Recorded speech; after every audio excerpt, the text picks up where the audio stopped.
Doctor Suresh कुमारी channel पे आपका स्वागत है। किसी कार्य में पहला कदम सबसे कठिन एवं उतना ही अहम है। आज का हमारा सामाजिक मुद्दा है प्रतियोगिता का तनाव और विद्यार्थियों के द्वारा की जा रही आत्महत्या। इसी पे चर्चा करते हैं कि आजकल देश और दुनिया में क्या चल रहा है।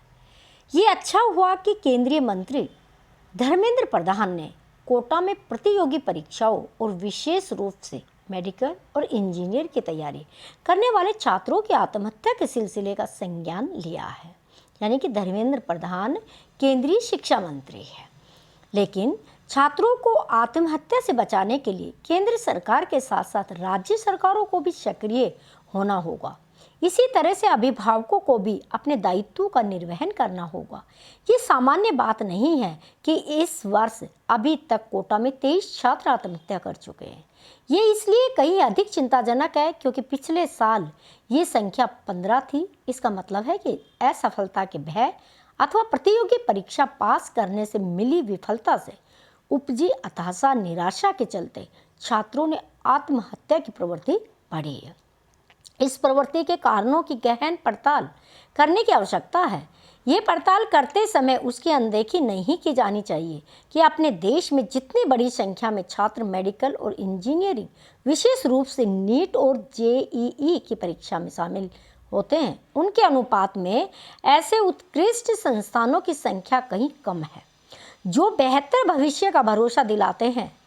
ये ठीक है कि पिछले कुछ वर्षों में देश में आईआईटी के साथ साथ मेडिकल कॉलेजों की संख्या बढ़ी है, लेकिन अभी भी उन्हें पर्याप्त नहीं कहा जा सकता। तो पहला तो मुद्दा तो यही है कि हमारे देश में सरकारी कॉलेजों की कमी है।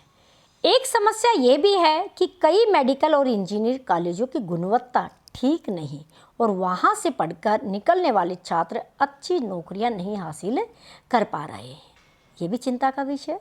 निश्चित रूप से उच्च शिक्षा में निजी क्षेत्र का योगदान आवश्यक है, लेकिन निजी क्षेत्र में मेडिकल इंजीनियरिंग अथवा अन्य कॉलेजों में पठन पाठन का स्तर गुणवत्ता युक्त हो, ये सुनिश्चित करना सरकार का दायित्व है। एक समस्या ये भी है कि प्रतियोगी परीक्षाओं की तैयारी कराने वाले कोचिंग संस्थान जिस तरह एक उद्योग का रूप ले चुके हैं, वह कोई शुभ संकेत नहीं है। यदि कोचिंग उद्योग फल फूल रहा है तो उसका मुख्य कारण है कि प्राथमिक से लेकर माध्यमिक विद्यालयों और विश्वविद्यालयों में ऐसी शिक्षा नहीं दी जा रही जिससे छात्र थोड़े बहुत मार्गदर्शन के साथ मेडिकल और इंजीनियरिंग परीक्षाओं में सफलता हासिल कर सके। इन विद्यालयों में पठन पाठन के स्तर और प्रतियोगी परीक्षाओं में सफलता के लिए जरूरी कौशल में तो अंतर है। विद्यार्थी का तनाव बढ़ रहा है। ये स्कूली शिक्षा की विडंबना ही है कि छात्र और अभिभावक स्कूलों के स्तर पर ही ट्यूशन अथवा कोचिंग की आवश्यकता महसूस कर रहे हैं। अच्छा होगा कि केंद्र के साथ राज्य सरकारें ये देखें कि कोचिंग उद्योग क्यों पनप रहा है। नई राष्ट्रीय शिक्षा नीति में शिक्षा के पूरे ढांचे में गुणवत्ता पर ध्यान दिया गया है, लेकिन इसकी सार्थकता तभी है जब ये सुनिश्चित किया जाएगा कि स्कूली शिक्षा का ढांचा ज्ञान और कौशल के मामले में छात्रों को कड़ी प्रतियोगी परीक्षाओं के लिए पूरी तरह तैयार करे।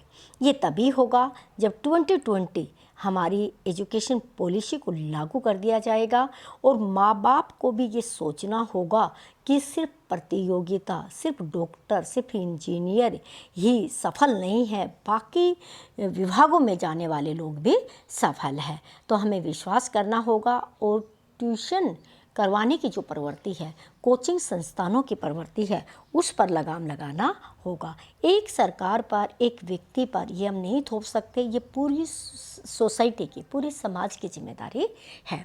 स्वस्थ रहिए, व्यस्त रहिए, अपने बच्चों का ध्यान रखिएगा, परिवार का ध्यान रखिएगा। चैनल पे नए हैं तो सब्सक्राइब कर लीजिएगा, वीडियो को लाइक कीजिएगा, शेयर कीजिएगा।